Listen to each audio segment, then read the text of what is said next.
Game number 1 goes to Team Dignitas. Game 2 on the way here. NRG wind up in the second spot, so they'll figure out if they want to pick or ban. Well, they're going to pick and ban second, but they'll figure out how they want to pick against Dig's first choice. And this is really important for NRG. If they drop this game, Dignitas is already off to a roaring start to this split, and NRG can't really afford to get 0 points here. Yeah. I mean, this is the most important online split. You're trying to get to Super Regionals. You're trying to guarantee your spot at Worlds.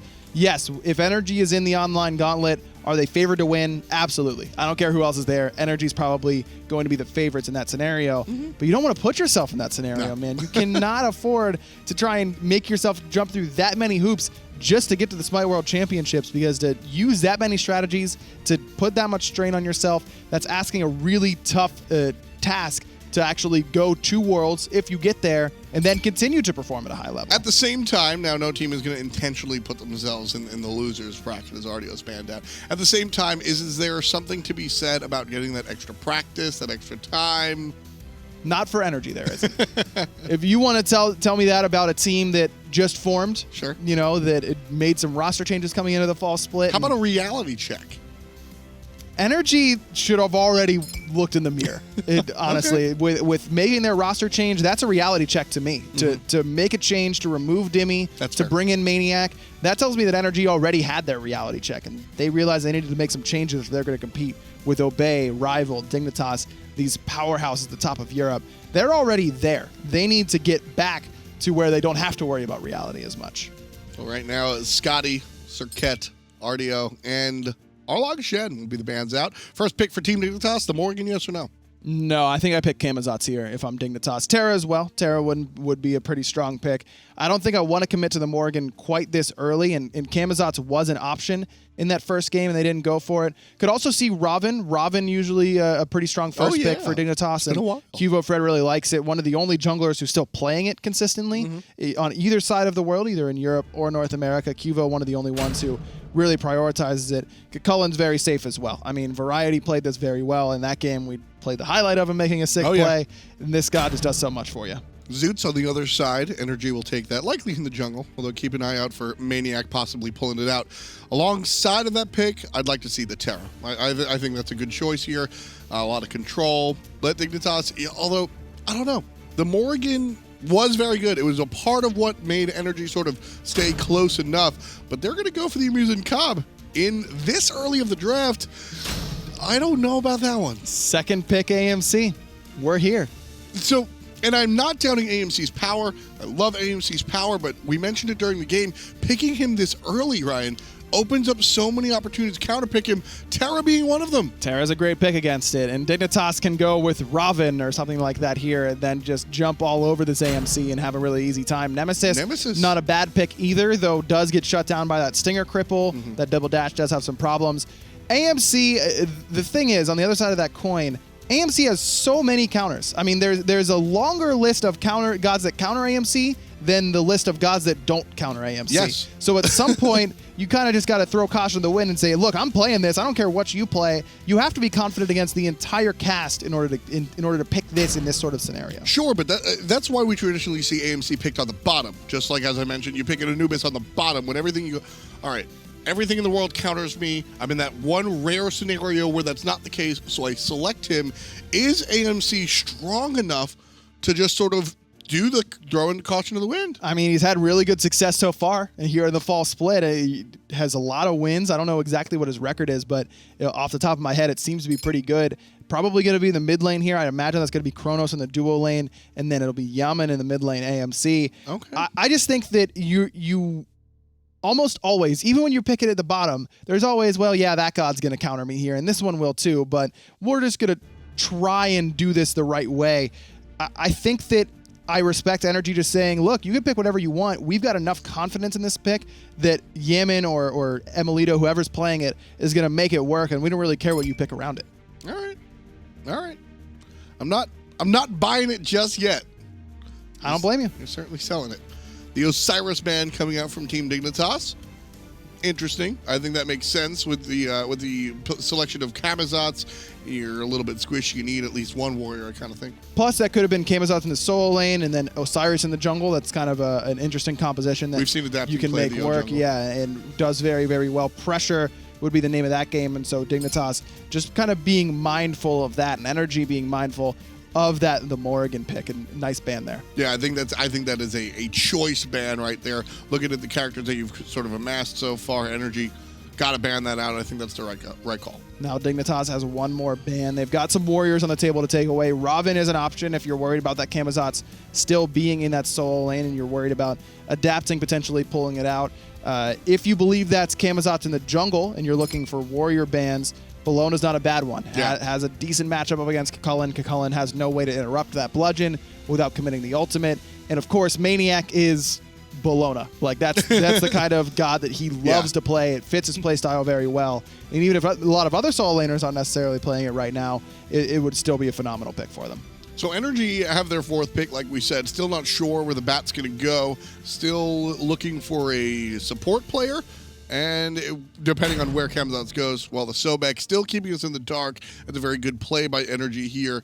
Again, we talked about iRaffer on these aggressive supports. Love those choices, but still keeping that ambiguity here. Always want to do that to the last choice. But Terra does pretty well into Sobek because you can't get knocked up or plucked backwards whenever you've got a monolith up. And Nemesis does pretty well into Sobek because even if he commits in with that charge prey, you throw the Nemesis ult on top of him, and then all of a sudden, even if he goes into lurking in the waters, he's got no protections, and you can kind of cut him up pretty quickly with the help of your team. So a little bit of a risky pick here from iRaffer on the Sobek. So I was going to bring up other characters, maybe Ares, who has a fantastic cripple, who would actually do very well against the squad. Yeah. But you still have to go a character that can peel for AMC. Yes. That's the reason we still see the Sobek. That's what I was going to say. Ares, yeah, you look at the list, even before that Raijin pick, Chulainn, Terra, Nemesis, yeah, give me a cripple, man. I'm all about it. And not a lot of CC immune ultimates there either. Only Terra and Nemesis, or only Chulainn, I should say, who has one. That would have been a phenomenal pick, but you're right. Just not enough peel in that scenario. Camazotz,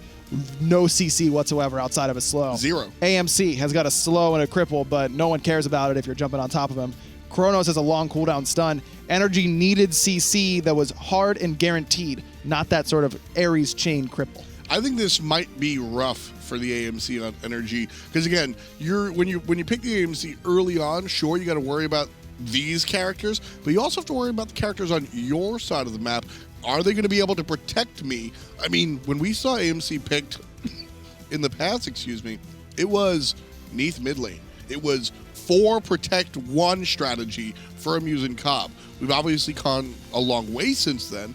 Meta shifted, characters changed, etc. But even still, AMC very vulnerable. But that's the thing, is that even when it looks like it's a last pick and like, oh yeah, this will work, you go into a game and you have potential gods that you can pick. Sure. And depending on what you draft, no one, I can't imagine a scenario where a team has gotten their first 4 picks and they say, what do we want in Hunter selection? And have no clue. You are always drafting with the idea that AMC is on the table in that scenario. So even if you end up picking differently, you might still go for the AMC. And again, this is NRG probably saying, we don't want Dignitas to have it, and we believe in Yammyn or whoever it is in order to play it well enough, despite all the counters that Dignitas could have. Well, I think the Cabrakan is certainly a look in the right direction. If you're looking for peel, Cabrakan can bring some of the best. A big stun, the tremors, which are annoying as hell, and then, of course, the wall. You're not really getting through there. Characters on the side of Dignitas can't really make that jump. At least Terra, Nemesis, Raijin can't.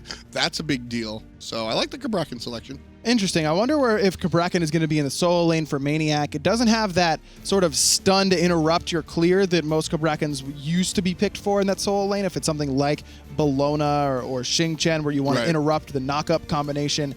But Cabrakan in this scenario, because of that rage factor from Chulainn, because of the fact that he's going to be using that vent anger to put out those pulses of damage that are unavoidable for Cabrakan, it's going to stack up that passive pretty quickly. Not the passive that reduces the damage, but for the refractive shield, where he's going to need that stacked up by getting damage onto him in order to guarantee that stun.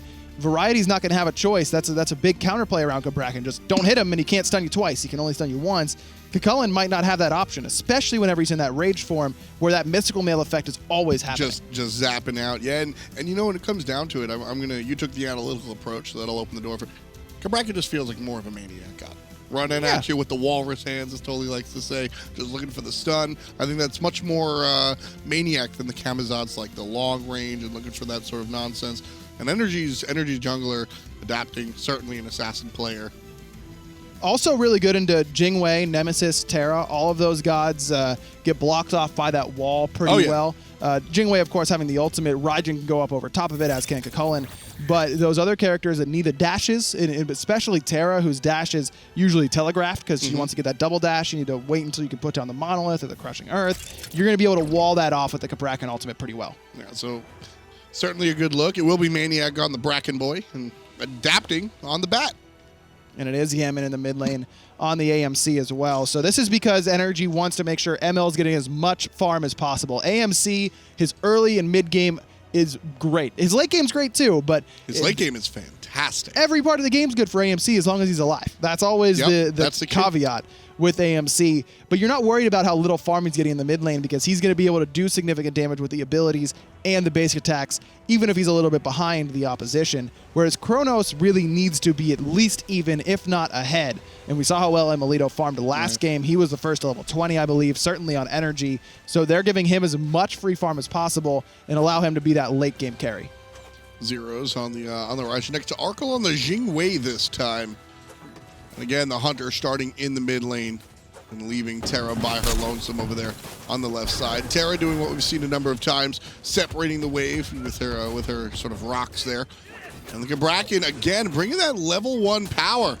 No boots, trouble to walk out of that Tremor. Tremor is so good at that early poke, that early lane clear. It really does it all for you, including that CC is now in trouble. Dignitas is getting pinched. Yeah, Zyrhoes already down to 1 slap, and it's Yammyn with the bees. That takes him down. First blood and the follow-up kill. Adapting on the Batman. So it's all great whenever Arkkyl gets to come to mid, help Zyrhoes push, get the buffs, get everything like that. But when they both get killed and Trixtank's sitting there like, sorry guys, I was in the lane by myself. Now Qvo's in some trouble, still has that second dash, uses it wisely, quick nice purification beads as well. But now Variety's got to be worried. Everybody just sort of getting in trouble. The group up from NRG proving fruitful. And yeah, like you said, I mean, so the trick of sort of leaving Trix by himself there, I mean, that works out sort of. I don't want to say it only works once, but NRG adapted to it exactly the way they needed to. They've got better push power in mid than they did in game 1. They've got better push power in solo than they did in game 1, and they just recognize that Dignitas is going to be able to get there in the mid lane, sure, first, but we're not going to be as far behind in mid, and our solo is going to be able to rotate instead of Dignitas is having pressure. Dig has got to call off those fire elementals before NRG gets there, because they should have known that adapting and maniaKK are going to outclear in that scenario. Maybe some rust against facing off Cabrakan, you forget how good his level 1 clear is, but even then, Dignitas just says, hey, we got outcleared, get off fire elementals. Yeah. But by that time, Dignitas had committed so much that they were just trying to burn it and get out. They don't burn it, they don't get out, and it's already NRG with a pretty substantial lead. For me, it was also the control that the Cabrakan brought. Like, yes, his ability to clear the wave was fantastic, but also those players sort of getting stuck in there all the way down to sub 50%. That was problematic. And then following into the jungle, well, you're just going to get stomped on. So tough stuff there. emilitoo versus the support, Trixtank. Looking for this last shot. Waiting. And the dash forward. Got it. Nice job. Now ML sprint popped by Trix. I think he wanted to go in, but forgot that Arkkyl was only level 3. maniaKK didn't forget about Variety, though, is adapting again on this right-hand side. That's twice in 2 games that Variety has gotten ganked in the early game with just adapting showing up. Not even with the ultimate. Adapting level 4, doesn't even have to commit to the swoop. Just gets him with the long-range screech, and maniaKK continuing things. And that's a great timing for a gank in that solo lane, too, because look at the right side of the map. Nothing is up. Dignitas' right side back camps just respawned, but they were down whenever adapting was throwing that gank away. So iRaffer's in mid, soaking up that farm, and adapting has nowhere else to be. May as well try and get a kill, get your lane farm either way. Really well timed by adapting. iRaffer, on the other hand, tries to go invade those harpies by himself. Does have a solo laner for help. Looking like Frezzy, but he lived. That was rude. He lived. All right, sure. Still, you gotta watch your tongue. Yeah, iRaffer's gonna be mad at me about that one. He called me a human Ratatosker. I mean, I see it. I don't. I just wanted explained more than anything else. I'm just confused. Well, Gremlins are going to go the way of energy. Fight here. Variety looking for iRaffer. Nice knockup with the ultimate. Dash forward to get him secured in the ultimate. Now iRaffer looking for the turnaround damage onto what could be Trixtank, and Yammyn destroys Variety by turning in the stinger. Really nice play there by NRG, and fortunate for them that iRaffer went into the solo lane and hit level 5 at the perfect timing, because if he didn't have that ultimate, he probably falls in that scenario. Yammyn comes in and just smacks down Dig with one stinger. That was a big burst of damage that they really weren't ready for. For as good as Dignitas' start was in game 1, it's equally bad here in game 2. Already down 5-0, 2,500 gold at less than 5 minutes. This is that swing. I always mention it, and listen, there are like those broadcasting cliches that we all kind of roll our eyes at, but like, this is the team that gets mad. This is really, in all actuality, a team that gets mad when they lose. They really do. And NRG, that's why I said like reality check, you know, half joking. Like, NRG's a squad that you really just can't make this angry. And they do feel that way, and it's not in a bad way. It's in a motivational sort of we've got to pick it up. You know, what are we doing? Sort of anger at themselves more than anything else, and it fits them very well. It ends up working out for them. It's tough to take the 2-0 against NRG, and it's almost always, if you beat them in game 1, they almost always come back and stomp you back in game 2. It works really well for them. We used to do the season ticket. Now you choose one team, you choose the other team, or you choose a split. Believe it or not, you used to have to choose the direction in which the split went. I used to nail it with NRG. Because you'd be like, well, if they're going to split, they're just losing game 1. There's no way that they're losing game 2 whatsoever. And you know what? I used to be right. You were rolling in the FP? Oh, man, I had all the free FP. What about these days? These days? Little less? No. In fact, you know how much FP I got last week? How much? You can find out yourself on youtube.com/f.ny. I put out weekly prediction videos. You're welcome. Oh, well. NRG 5 up, 6 minutes in. Team Dignitas looking way up at what is a very strong lead this early on. Relatively speaking, 3,000 gold means a lot more now than it does later in the game. And it's the problem for Dignitas is that it's every single lane. Arkkyl is getting bullied on the left-hand side because he got killed on his little mid-push at the beginning of the game. The mid lane is behind because Zyrhoes got first-blooded in that same engagement, and Yammyn's been able to pick up 2 kills and 2 assists. He's level 9. Tied for the highest level in the game right now. And it's maniaKK who's ahead because Variety got ganked, and he's already died twice as well. Yep. So every single lane is in NRG's favor. In these sorts of games, if you got one lane that's surviving, there's always that glimmer of hope. You know, oh, Arkkyl can still carry her. Well, at least Zyrhoes isn't behind. You can't say that about anywhere for Team Dignitas right now. Qvo seems to be the closest, but if you look at the XP per minute, he's third on his team. He's behind Arkkyl and Zyrhoes, so he's really not that close to where adapting is in terms of XP. Now he picks up another kill in the solo lane. Just rough stuff for Team Dignitas to really deal with here. But yeah, QvoFred down about a level and a half. Even still, I look towards the Nemesis as the character that I'm going to have to ask to do the heavy lifting. Trixtank stuck in the mud. Cabrakan is still good. If you had any question, it's so much surprise burst damage. No surprise how much control he brings, but that was a ton of damage on the Trixtank, who just has no magical protection yet. That's the big thing. It's so hard to itemize against these Guardian solo laners that can deal damage to you early. Sobek, yeah, he's not going to hurt you this much in the early stages. Cabrakan will, and he'll CC you just as much as Sobek can as well. For me, it's about the control that he brings. I mean, Cabrakan, sure. I think that maniaKK probably wants to play Guardian in this position anyway. But when you look at the characters that can't get over that wall on the side of Team Dignitas, that's a selection that, like you said, you go into a pick and ban with at least 2 strategies, right? But then each player has their own pocket picks. And I'm sure when maniaKK got down there, it was like, yo, I can play this Cabrakan. It'll counter X, Y, Z, ABC. And NRG goes, yeah, do it, right? And he just locks in. And he goes, all right, I'm 2-0-5. It's 8.5 minutes. You guys, is the Cabrakan working out? Well, look, let's make this very clear. Any pro player, you talk to them about their god pool. Oh yeah, I could play that. You know, oh my solo Nemesis is sick. Trust me. And then that's the worst example you could have given. Well, some players probably think they have a solo Nemesis, and it's not very good. Some of them, it probably works out well, and that's the thing. You got to do enough experimentation to where, okay, you know, yes, that is actually really good, or no, you know, please never play Bakasura again. Those are kind of the two directions that can go, and clearly Cabrakan is in the A+ category for maniaKK, at least thus far. Yeah, maniaKK historically, you know, put on a show with the Cabrakan. So happy he's back in the league. Very exciting player to watch. He's spending this split with NRG. Last split he was with Obey Alliance, and the split before that, Nowheresville. Yeah, Obey spent a lot of time with them and looked really, really good while doing it. And just surprising enough, if you're just coming back to the SPL, maybe you've been away or just haven't been watching, and to see NRG make a roster change, you knew that someone must have been A, very, very impressive, and B, they must have really needed to, they must have really felt like they needed to make a change with how long this roster has stuck together, with how much success this roster has seen, and maniaKK certainly fits that bill. He has been excellent in Season 4. And he allows the team to stay aggressive. Final round of Gremlins taken down by NRG Esports there.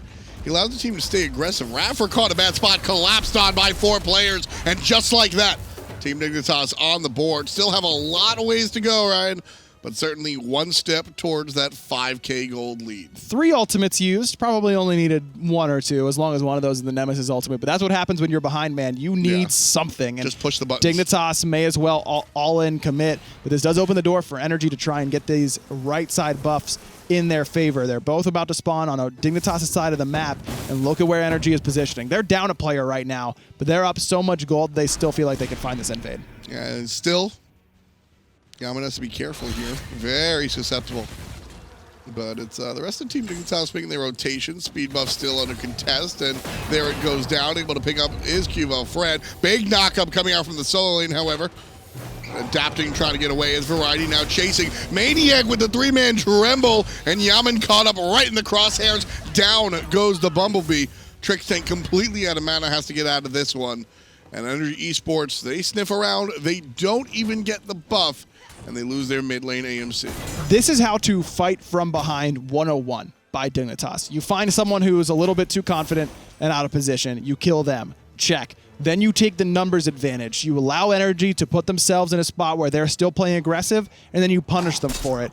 Really, really well played by Dignitas. I like that grab. Dash interrupted. Honestly, a good thing that the dash is interrupted. So smart. That was so good by Zyrhoes. Such a quick change of direction. Adapting was waiting for where he wanted to land in the middle of the lane. Zyrhoes, from the time he gets knocked up to the time he hits the ground, had already changed his mind. He had already found a better path out. Now, could Adapting have looped around the bottom side and met him there? Probably, but he doesn't know where the rest of Dignitas is. Exactly. So you're making him second guess, making him hesitate, and in the end, making him drop the potential kill. He didn't drop it, I should say, but just make him think twice about it because of how good the pathing was. So impressive.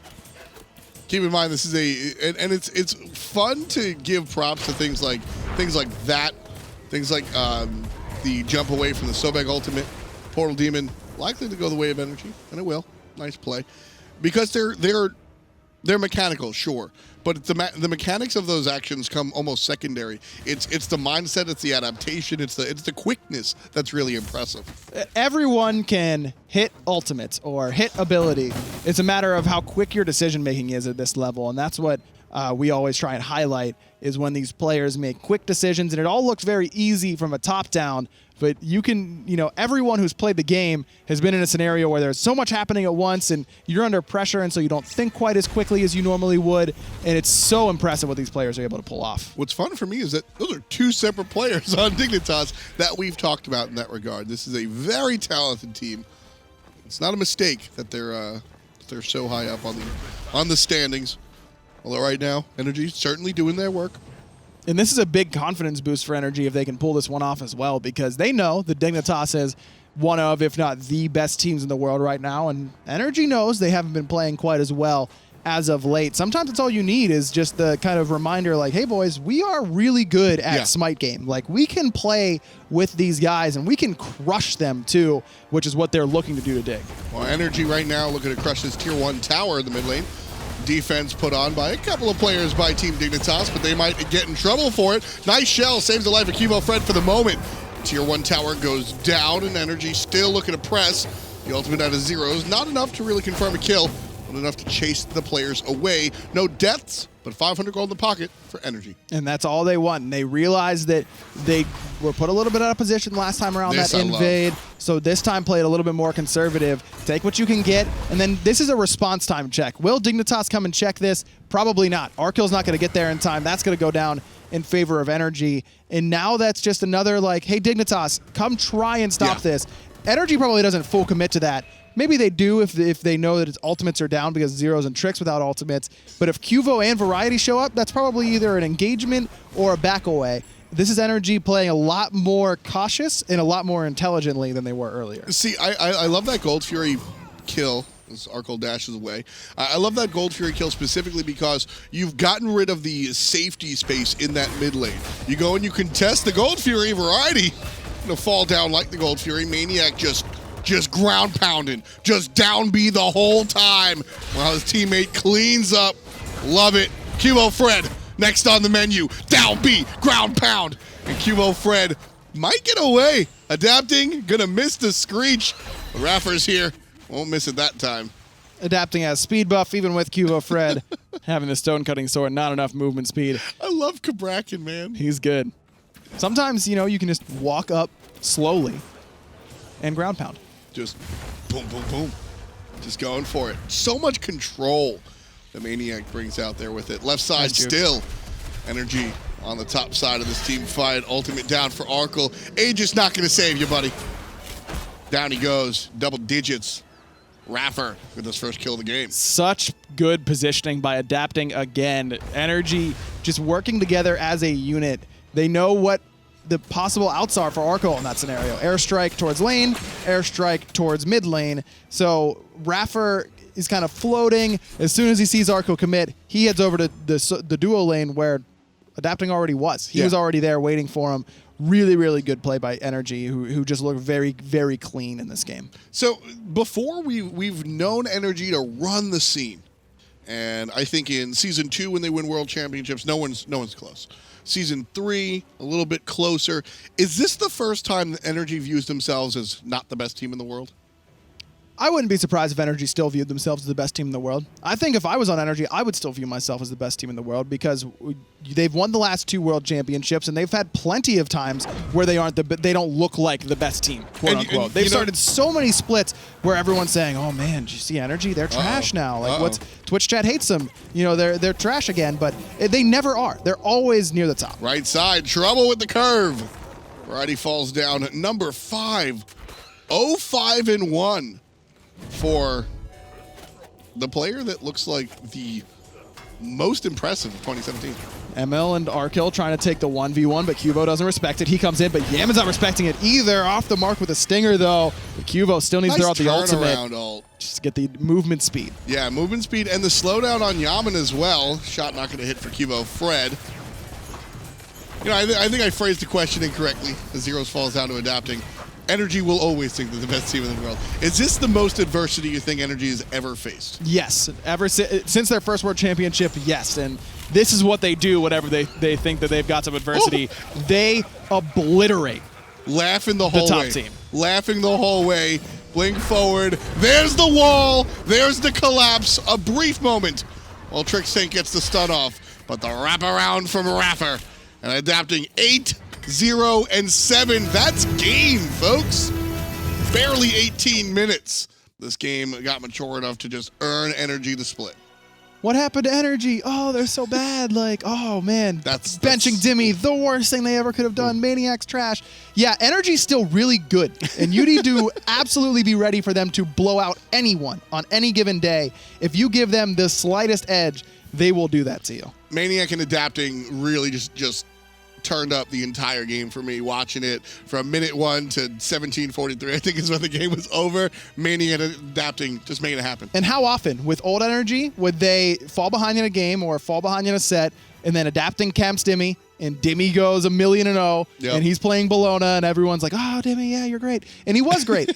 But now we get to go, oh, maniaKK, you're insane, because he is. But that adapting always seems to go towards that solo lane whenever they want to get a win. And as soon as that Chulainn was locked in from Dignitas, I imagine that NRG is looking towards that Cabrakan sort of whatever combination, because I don't know if that's just that matchup that maniaKK likes, but that's a matchup where if you're building against physical, against your solo laner, the enemy solo laner, and the jungler, you have an opportunity to survive. But when your opposition is magical and he's doing a ton of damage to you, and the jungler comes over and he's physical and he's also doing a ton of damage to you, Out of the Urchin? You just get to die. Or build high to the Urchin, I guess. With one kill? Not likely the story. Either way, NRG wind up with the win in game number 2. Splitting down the middle with Team Dignitas. We've got North American action. Stay tuned right here on hi-rez TV.